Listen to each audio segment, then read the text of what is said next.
देखते हैं क्वेश्चन 1 का थर्ड क्वेश्चन। इसमें जीरोस कैसे फाइंड करेंगे। तो क्वेश्चन 1 के थर्ड क्वेश्चन में क्वेश्चन 1 के थर्ड नंबर के क्वेश्चन में दिया है 6x² - 3 - 7x। तो इसका जो है जीरोज आपको फाइंड करना है और कोफिशिएंट से इसके रिलेशनशिप को वेरीफाई करना है। तो जीरोज फाइंड करने के लिए पहले इसको हम फैक्टराइज करेंगे। तो फैक्टराइजेशन कैसे करेंगे, x² को कोफिशिएंट को और कांस्टेंट टर्म को लेकर के जो है हम इसको प्राइम फैक्टर के रूप में लिखेंगे। सबसे पहले जो है हम इसको ax² + bx + c के फॉर्म में चेंज करेंगे। तो यहाँ पे जो है 6x² - 7x और -3 हो जाएगा, = 0 के बराबर ले लेंगे इसको। अब यहाँ पे जो x² का कोफिशिएंट 6 है और कांस्टेंट टर्म 3 है। तो 6 को अगर प्राइम फैक्टराइजेशन करते हैं तो 2 × 3 होता है और यहाँ पे 3 का फैक्टर 3 होगा। तो इनका यूज करके जो है हमें 2 नंबर का ऐसा पेयर बनाना है जिसको ऐड या सब्ट्रैक्ट करने पे मिडिल टर्म मिल जाए। तो 3 3 या 9 -2 करेंगे तो 7 आ जाएगा। तो यहाँ नेगेटिव नंबर है मिडिल टर्म, तो इसका मतलब है कि जो ग्रेटर नंबर रहेगा वो नेगेटिव रहेगा। तो यानी -9x + 2x कर देंगे। अब इस वैल्यू को जो है यहाँ पे 6x² - 9x + 2x -3 = 0 पेयर बनाएंगे यहाँ पे और इनमें कॉमन नंबर्स लेंगे। तो यहाँ पे 3x कॉमन हो जाएगा, यहाँ 3x कॉमन हो जाएगा तो यहाँ बचेगा 2x - 3 और यहाँ +1 कॉमन ले लेंगे, 2x - 3 = 0। तो 2x - 3 दोनों में है तो 2x - 3 को हम कॉमन ले लेंगे। तो ब्रैकेट में बचेगा 3x + 1 = 0। तो अगर दोनों को मल्टीप्लाई करने पे 0 आ रहा है तो एक बात तो क्लियर है कि दोनों में से कोई एक 0 जरूर है। तो एक बार जो है 2x - 3 = 0 लेंगे तो x = 3/2 आएगा। और एक बार जो है हम 3x + 1 = 0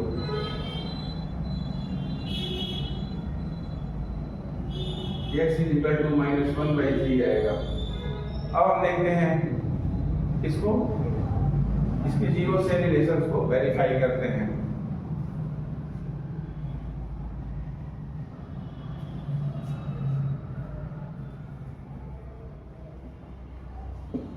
सम ऑफ जीरोस = होता है -b/a। तो अगर यहाँ पे देखिए b की वैल्यू जो है -7 है तो यहाँ पे रखेंगे माइनस और b की वैल्यू -7 है, a की वैल्यू यहाँ पे 6 है तो आंसर आएगा हमारा +7/6। अब देखते हैं फार्मूले से इसमें जीरोस को ऐड करने पे वेरीफाई हो रहा है कि नहीं। तो जीरो है इसके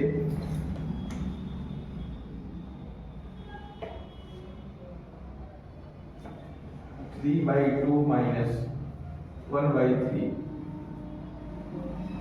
एलसीएम लेंगे इसका 6 आएगा, 3 3 या 9 - 2 यानी ये 7/6 आ गया। तो इस तरीके से जो है जीरोस के सम वो वेरीफाई नहीं कर लिया। अब प्रोडक्ट ऑफ जीरोस का फार्मूला होता है C/A। C मतलब कांस्टेंट टर्म। तो यहाँ पे C जो है -3 है तो ये -3 और a की वैल्यू 6 है तो -1/2 हो जाएगा। ये 3 से डिवाइड करेंगे 1.62 तो -1/2 होगा। अब देखते हैं जीरोस को मल्टीप्लाई करने पे कितना आता है। तो जीरो इसका 3/2 मल्टीप्लाई -1/3, 3 से 3 कैंसिल हो जाएगा तो इसका जीरो भी है -1/2 आएगा। तो इस तरीके से जो है इसके प्रोडक्ट ऑफ जीरोस का भी रिलेशन वेरीफाई हो गया। क्वेश्चन नंबर 1 का 4u स्क्वायर प्लस 8u। तो यहाँ पे जो है हम इसको फैक्टराइज करने की जरूरत नहीं है, क्योंकि यहाँ पे जो है कांस्टेंट टर्म नहीं है। तो यहाँ पे जो है हम कॉमन ले लेंगे दोनों में से। तो यहाँ पे जो है 4u कॉमन ले लेंगे, तो यहाँ u प्लस 2 बचेगा इजिकल टू 0। तो एक बार जो है if 4u इजिकल टू 0, तो u इजिकल टू 0 आएगा, और if u plus 2 equal to 0, तो u इजिकल टू -2 आएगा। तो इस तरीके से जो है हमारे दो जीरो आ गए, 0 और -2। अब इनके रिलेशंस को हम इनके कोफिशिएंट के साथ वेरीफाई करेंगे। तो पहले सम ऑफ जीरोज निकालेंगे।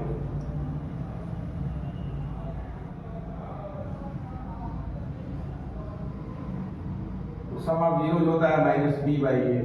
तो यहाँ कांस्टेंट टर्म नहीं है, यानी c की वैल्यू हम 0 लेंगे। तो यहाँ पे जो है d की वैल्यू 8 है, तो ये -8/4। माइनस इसलिए लिया हमने कि फार्मूले में जो है माइनस है, यहाँ b की वैल्यू प्लस है, इसलिए जो है -8 हुआ। तो ये अगर आप सॉल्व करते हैं तो -2 आएगा। अब देखते हैं जीरो स्क्वायर करने पे भी -2 आ रहा है कि नहीं।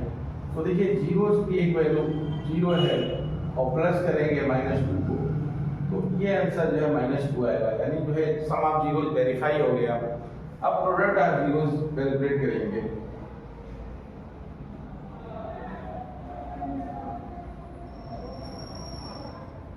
प्रोडक्ट ऑफ जीरोज होता है c/a, तो c/a होता है। तो c/a देखिए, तो c की वैल्यू यहाँ पे नहीं है, कांस्टेंट टर्म यहाँ नहीं है, तो c की वैल्यू 0 लेंगे, तो यहाँ पे जो है 0 हो जाएगा, और a की वैल्यू 4 है, यानी 0 को अगर 4 से डिवाइड करते हैं तो आंसर 0 आएगा। अब देखते हैं कि 0 का प्रोडक्ट 0 आता है कि नहीं मल्टीप्लाई करके। तो यहाँ पे जो है u की एक वैल्यू 0 है और एक वैल्यू -2 है, तो यानी 0 मल्टीप्लाई -2 यानी 0 आएगा। तो इस तरीके से जो है इसके कोफिशिएंट और जीरोज के बीच के रिलेशन को वेरीफाई हमने कर लिया। नेक्स्ट क्वेश्चन, क्वेश्चन नंबर 1 का 5th। यहाँ भी जो है हमें फैक्टराइज करने की जरूरत नहीं है, यहाँ पे हम आइडेंटिटी का यूज कर सकते हैं डायरेक्टली। तो देखिए यहाँ t² - 15 दिया है, यानी a² - b² के रूप में इसको लिख सकते हैं। आइडेंटिटीज आपको याद होनी चाहिए, a² - b² होता है a प्लस b, और एक ब्रैकेट होता है a माइनस b। तो यहाँ पे अगर t² - 15 दिया है, तो इसको हम जो है t² - √15 का स्क्वायर लिख सकते हैं। तो इसको अगर हम कन्वर्ट करें इसमें, तो एक हो जाएगा t प्लस √15 और एक वैल्यू आ जाएगी t माइनस √15 इक्वल टू 0। तो इसका मतलब है कि t प्लस √15 या t माइनस √15 में कोई न एक जीरो जरूर है।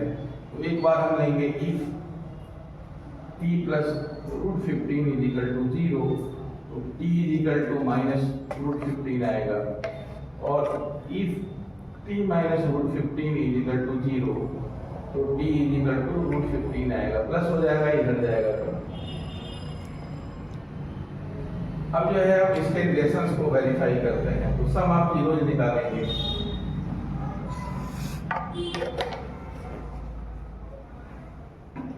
सम ऑफ जीरोज जब निकालेंगे तो फार्मूला होता है -b/a। तो देखिए यहाँ पे जो है कांस्टेंट टर्म है, लेकिन b का टर्म नहीं है, यानी x का टर्म यहाँ या t का टर्म यहाँ पे नहीं है।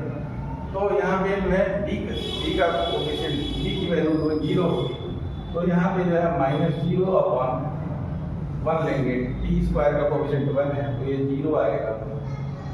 अब देखते हैं इनके जीरोस को हम सम करने पे 0 आता है कि नहीं।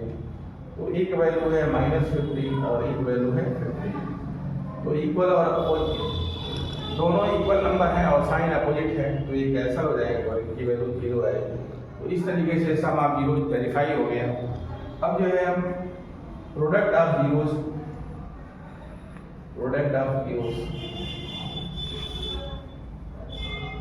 फार्मूला होता है सी अपॉन ए। तो देखिए यहाँ पे जो है सी की वैल्यू जो है 15 है, -15, तो ये -15 अपॉन ए की वैल्यू 1 है, यानी ये -15 आएगा। अब देखते हैं जीरोस को मल्टीप्लाई करने पे -15 आ रहा है कि नहीं। तो देखो यहाँ पे जो है एक वैल्यू है -15 मल्टीप्लाई रूट में 15, तो रूट 15 और रूट 15 मल्टीप्लाई होगा तो 15 हो जाएगा और माइनस साइन आ जाएगा, यानी -15। तो इस तरीके से जो है क्वेश्चन नंबर 5 हो गया। अब क्वेश्चन नंबर 6 देखते हैं। क्वेश्चन नंबर 6 में देखिए, इसमें जो है x² x और कांस्टेंट टर्म तीनों जो है उसको हम फैक्टराइज करेंगे। अगर हम यहाँ पे जो है x² का कोफिशिएंट और कांस्टेंट टर्म को लेकर के हम प्राइम फैक्टर के रूप में रिप्रेजेंट करेंगे और 2 नंबर का पेयर बनाएंगे उनका यूज करके। तो पहले हम यहाँ लेते हैं 3 × 2 × 3 जो है x² का कोफिशिएंट हो गया और 2 × 2 यानी 4 कांस्टेंट टर्म का फैक्टर जो है हो गया। अब जो है इनका यूज करके हमें -x लाना है। 2 नंबर का ऐसा पेयर बनाएंगे जिनको जो है प्लस या माइनस करने पे -x आए। तो यहाँ पे -4x + 3x अगर हम करते हैं तो रिजल्ट जो है हमारा -x आएगा। इसको वैल्यू को हो जाए 3x² - 4x + 3x - 4 = 0 रखते हैं। x दोनों में कॉमन है तो x निकल जाएगा, ये बचेगा 3x - 4 और यहाँ से +1 आप कॉमन ले लेंगे, 3x - 4 = 0। तो इस तरीके से जो है यहाँ दोनों में कॉमन 3x - 4 है, तो ब्रैकेट में यहाँ x + 1 = 0 होगा। अब 3x - 4 और x + 1 दोनों को मल्टीप्लाई करने पे 0 आ रहा है, इसका मतलब दोनों में से कोई एक 0 है। तो यहाँ पे है कि 3x - 4 = 0, तो 3x = 4, तो x = 4/3 आएगा। ऐसे ही जो है x + 1 = 0, x की वैल्यू हो जाएगी -1। अब हम इसके सम ऑफ जीरोज और प्रोडक्ट ऑफ जीरोज को वेरीफाई करेंगे। तो सम ऑफ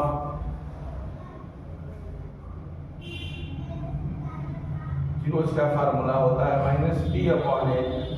तो देखिए यहाँ p की वैल्यू -1 होगी, क्योंकि x जो है माइनस में है, तो यहाँ -1/a की वैल्यू 3, यानी जो है 1/3 आएगा।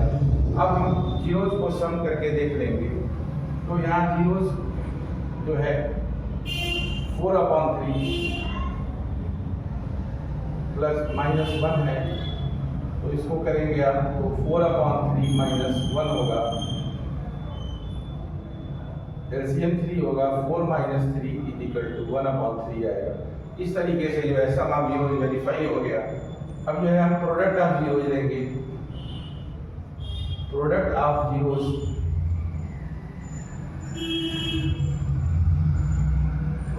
जीरोज का फार्मूला होता है C/A।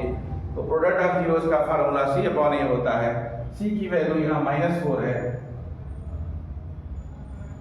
और A की वैल्यू 3 है, तो -4/3 है। अब देखते हैं प्रोडक्ट करके -4/3 आता है कि नहीं। तो देखिए 4/3 × -1, तो -4/3। इस तरीके से NCERT एक्सरसाइज 2.2 का क्वेश्चन नंबर 1 कंप्लीट हो गया।